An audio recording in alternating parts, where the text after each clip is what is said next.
என்ன இங்க ஒரு கருத்து ஏற்பட்டு இருக்குன்னா, பொது சிவில் சட்டம் என்ன ஏதோ இந்துக்கள் சட்டம் ஏதோ நியாயமான சட்டங்களா இருக்கு, இஸ்லாமிய சட்டங்கள் ரொம்ப மோசமான சட்டமா இருக்கு, அதனால இஸ்லாமியர்கள் நிறைய விட்டு கொடுத்து பொது சிவில் சட்டத்துக்கு வரணுங்கிற ஒரு கருத்தை இங்க மீண்டும் மீண்டும் பதிவு பண்ணப்படுறதா நான் பாக்குறேன். நான் என்ன கேட்கிறேன், இந்திய சமூகத்துல பொது சிவில் சட்டம் இந்து சமூகத்திலே நிறைய தேவையா இருக்கு. அதை பத்தி இந்து அறிஞர்கள் இப்ப பேசினாங்க, இந்து சமூகத்துல சட்டங்கள்ல நிறைய மாற்றங்கள் வந்துகிட்டே இருக்கு, மனநிலைகள் மாறிக்கிட்டு இருக்கு அப்படிங்கறதெல்லாம் கருத்தா சொன்னாங்க. எங்கே இந்து சமூகத்துல எந்த அறிஞர் மத்தியில மனநிலை மாற்றங்கள் எங்கே ஏற்பட்டிருக்கு? தினமும் ஒரு தலித் இந்து சமூகத்துல கொல்லப்படுறான், தினமும் தலித் பெண்கள் இந்து சமூகத்துல கற்பழிக்கப்படுறாங்க, நாளொரு செய்தியும் பொழுதொரு ஒன்னமாக அது வந்துகிட்டே இருக்கு. நேற்று முந்தானத்து கூட அந்த நிகழ்ச்சிகள் நடந்துகிட்டு இருக்கு. தலித்துடைய வாயில மூத்திரம் பெய்யறது நடந்துகிட்டு இருக்கு, மலம் திணிக்கப்பட்டது நடந்துகிட்டு இருக்கு.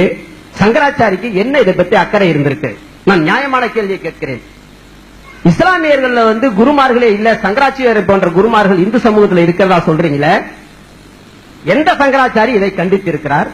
எந்த சங்கராச்சாரி, எந்த மத குருமார்கள் இதுக்காக போய் போராடி இருக்கிறாங்க? இந்து சமூகத்தினுடைய ஒவ்வொரு தெருக்கள்லயும் ஒரு தீண்டாமை சேரி இன்னை வரைக்கும் உயிரோடு இருக்க, அதுக்கு பொது சிவில் சட்டம் தேவையில்லையா? ஏன் இந்த அறிவாளிகள், இந்த மத குருமார்கள் இதை பற்றி பேசுவதே இல்லை? ஏன் இஸ்லாமிய சட்டத்தை பிடித்துக் கொண்டு தொங்கிக் கொண்டிருக்கிறீர்கள்? இதற்கு நியாயமான கேள்வி. அம்பேத்கர் காலத்தில் இருந்து எழுந்து கொண்டிருக்கிறதே, என்ன நியாயங்களை இங்கு முன்வைத்திருக்கிறீர்கள்? ஏன் வரவில்லை? அதன் மீது ஒரு பொது சிவில் சட்டத்தை கொண்டு வா என்று எந்த இந்துக்காவது சொல்வதற்கு மனதைரியம் இருக்கிறதா? எத்தனை வேதனைகளை தலித்துகள் இந்த நாட்டில் சுமந்து கொண்டிருக்கிறார்கள். பேச பொது விவாதத்தில் வருகிறீர்களா? யாராவது தலித்துகள் பொது சட்டசபைக்கு போனீங்களே, ஏன் இந்த நிலைமை நாட்டில் இருக்கு? எந்த இந்துக்கு இதை பற்றி துடிக்கிறது? இந்துக்களுடைய அப்படியே நியாயமானவர்கள் மாதிரியாக இந்துக்கள் இந்துக்கள் இந்துக்கள் என்ற ஏதோ இந்துக்கள் முஸ்லிம்கள் என்று இந்த விவாதத்தை ஏன் விளைய கொண்டு சொல்கிறீர்கள்? ஒரு இஸ்லாமியனாக மாறிவிட்டால் ஒரு தலித் நாளைக்கு அவனுக்கு கிடைக்கின்ற மரியாதை இஸ்லாம் சமூகத்தில் எவ்வளவு மரியாதை கிடைக்கிறது? இன்னை வரைக்கும் இந்து சமூகத்தில் அது உண்டா? எவ்வளவு கேவலப்படுத்துகிறீர்கள்? இதை பற்றி பேசுவதற்கு இந்து என்று சொல்லுகின்ற இந்த அறிஞருக்கோ மத குருமாருக்கோ நியாயமான மனசாட்சி கிடையவே கிடையாது என்று கூறி இஸ்லாமின் சட்டங்களை நாம் மதிக்க வேண்டும்.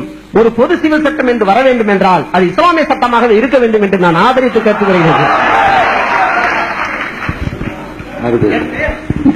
என் பெயர் ராஜேந்திரன், சுயமரியாதை இயக்கம்.